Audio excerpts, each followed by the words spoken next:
All right, we need to talk about a trade for the Raiders. All right, and before we get into this, I want to tell you what we're about here on this channel. My name's Craig. Me and my buddy Chris started this. We are Detroit Lions fans, but we wanted to start this channel because we love NFL football. Honestly, we just love football. We love college football too.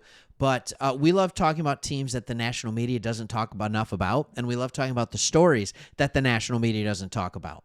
And in a move that wouldn't get a lot of highlights on NFL Network or ESPN, the Eagles and the Raiders have agreed to trade a couple of young defensive pieces.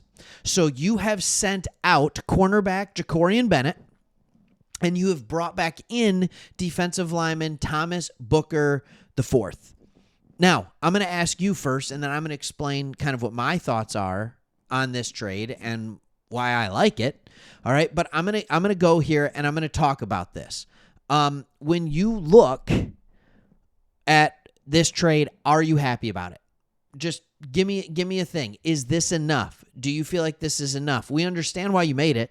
I understand why you made it. All right, but what is it? So first we're going to talk about why you made the trade. As a Raiders team, why, in my mind, you won it. I think both teams actually kind of won the trade. It makes sense on both sides, if I can be completely honest. But I also want to talk about why the Raiders won this. All right, let's look at it from your standpoint. Bennett had a rough rookie season, your corner. All right, in 2023, he battled multiple injuries. He played poorly, but he rebounded and started last year.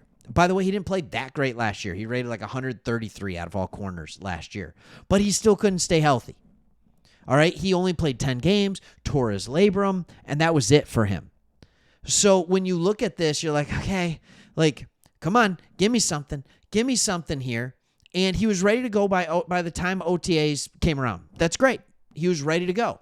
But he fell behind the team's ongoing cornerback competition. Eric Stokes, Darian Porter, handled the majority of the first-team reps while Bennett was entrenched with the backups. Then during training camp, he was also surpassed by Richardson. And one thing Bennett doesn't have is that size to speed that they don't have. This is a Pete Carroll system. He has an archetype for corners. Tall, long, fast. Bennett reached one of those.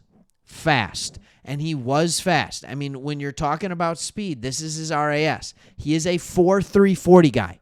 But he's also a 5'10", 188-pound guy. All right? And doesn't have elite agility. Didn't even test in agility. So where he tested, yes, he was really, really good. However, what you get to do now is you get to do something that's a little bit different. Now, when you go out and get a guy like Booker, who's only 25 years old, he gives you another body. We did a video on this earlier where we talked about, like, okay, what do you have on the interior? This is a young dude that has all the athletic skills in order to be successful in the NFL. You released Christian Wilkins last month. This is a very cheap replacement. No, he's not Christian Wilkins. I'm not saying he is. But he's 6'3", he's 301 pounds, and he is a freak athlete. All right? Freak athlete. He was picked by the Texans in 2022. They released him after just one season, but the Texans were in disarray at that time, like coaching, all that kind of stuff. Do you want to know what kind of an athlete you're getting in this guy? Well, let's take a look at his RAS. Are you kidding me on this? This is a guy that was ranked the 26th most athletic defensive tackle to ever test. But he's coming out of the Pac-12 with a Stanford program that isn't what it used to be. They're not getting the national attention. They're not in the spotlight like they used to be. And yes, scouts do a good job. Yes, the NFL has a good job, but it's hard sometimes to determine how good somebody's going to be. So you look at this guy. His height and his weight are fine. They're good. But his explosion, his agility, his speed is remarkable. So, yes, I am looking at this guy, and I am very excited. He has the 33-inch arms on the inside. That's really good. His arms are going to be longer than most of the guards and centers that he's going to be going against. That's something that actually is important. It really is. And when you look at him versus Jacorian Bennett, they're very similar. They had rough rookie years. He was awful in Houston. He was. Okay, I'm telling you right now, Thomas Booker was terrible. He had a PFF grade of 35.3, which, by the way, Jacorian Bennett's grade was 42.4. Not great. But then he was traded to the Philadelphia Eagles. And in his first year with the Eagles, he moved that score up to 56. He was consistently practicing with the second team. He was able to get on the field for 180 snaps last year, despite the Eagles having one of the deepest defensive tackle rotations. I mean, they had 3 elite defensive tackles on that team. And so he was able to still find the field in every game and get 10 to 15 snaps a game for this Eagles squad. Like, whoa, this is not bad. But it's somebody now that you can go in here. He's athletic. Typically speaking, the Pete Carroll defensive system has been pretty friendly at every single position, including defensive tackle. He's never made a living, Pete Carroll, with the Seahawks. Like, all right, just think about it. When he was with the Seahawks, when you think of great Seahawks on that defense, the Legion of Boom and all that kind of stuff, where are the players great at? All right, you had Bobby Wagner at linebacker. Yeah, phenomenal.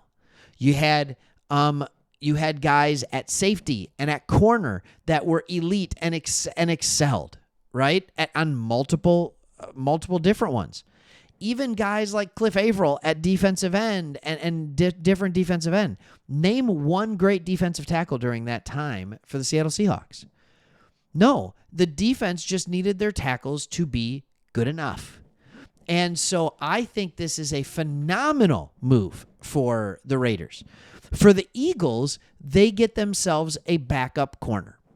Congratulations. Howie Roseman, their GM, did not do anything to help replace. He's just relying on rookies from last year. Now they're second-year players, but he didn't do anything to replace Darius Big Play Slay.